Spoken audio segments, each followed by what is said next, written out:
میرا سوال صرف یہ ہے کہ میں جو قرآن شریف پڑھ رہی ہوں، میں اس میں یہ معلوم کرنا چاہ رہی ہوں کہ میرے والد اور والدہ دونوں نہیں ہیں، تو ایک قرآن میں کتنے مرحومین کو بخش سکتی ہوں؟ ٹھیک. بسم اللہ الرحمن الرحیم. بنیادی طور پر یہ ایصال ثواب کے ماتحت آتا ہے نا، کہ آپ نے ایک عبادت کو انجام دیا، ایک اچھا کام انجام دیا، اور آپ کی نیت یہ ہے کہ آپ اس کا ثواب ہدیہ کرنا چاہتے ہیں کسی مرحوم کو، تو بالکل جائز ہے. اور اس کے اندر کوئی تعداد کی قید نہیں ہے کہ 1 یا 2 یا 3 یا 4 یا 5. بطور عمومی تمام مسلمانوں کے لیے، تمام صاحبان ایمان کے لیے، بطور خاص مثال کے طور پہ شہداء کے لیے، یا مثال کے طور پہ اپنے رشتہ داروں کے لیے.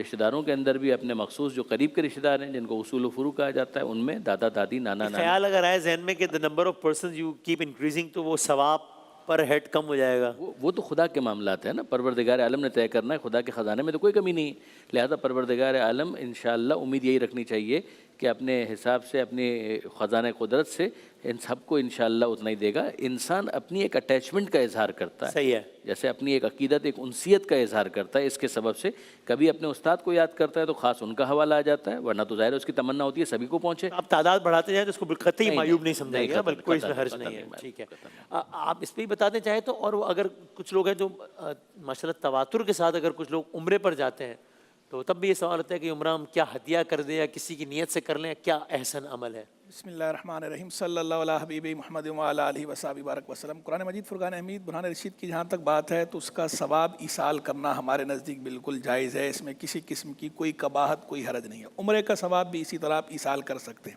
اچھا، اس میں 1 کو کریں، 2 کو کریں، 3 کو کریں، آپ ساری امت کو کر دیں، سبحان اللہ. بلکہ ہم تو یہ تجویز کرتے ہیں کہ آپ کل امت کی نیت کریں، تمام اہل ایمان کی نیت کریں، تاکہ آپ کو اس کا اجر اور زیادہ ملے گا. کہ یہ بھی نفع پہنچانے کی ایک صورت ہے. صحیح. اور خیر الناس انفعهم للناس، لوگوں میں سب سے اچھا وہ ہے جو ان کے حق میں سب سے بڑھ کر نفع بخش ہے. اس سے بڑا کیا؟ اس سے بڑا نفع کیا ہے کہ آپ قرآن مجید فرقان حمید کا جو ہے وہ ثواب ایصال کر رہے ہیں. اور اس میں مردہ کی بھی قید نہیں ہے، زندہ کو بھی ایصال کیا جا سکتا ہے. جس طرح فوت شدہ کو ایصال کیا جا سکتا ہے، زندہ کو بھی کیا جا سکتا ہے. بس ایک احتیاط یہ ضروری ہے کہ بعض اوقات ایسا ہوتا ہے کہ کسی کے ہاں انتقال ہو جاتا ہے تو وہ کہتے ہیں کچھ جو ہے وہ ختم قرآن ہے تو وہ ہمیں دے دیں.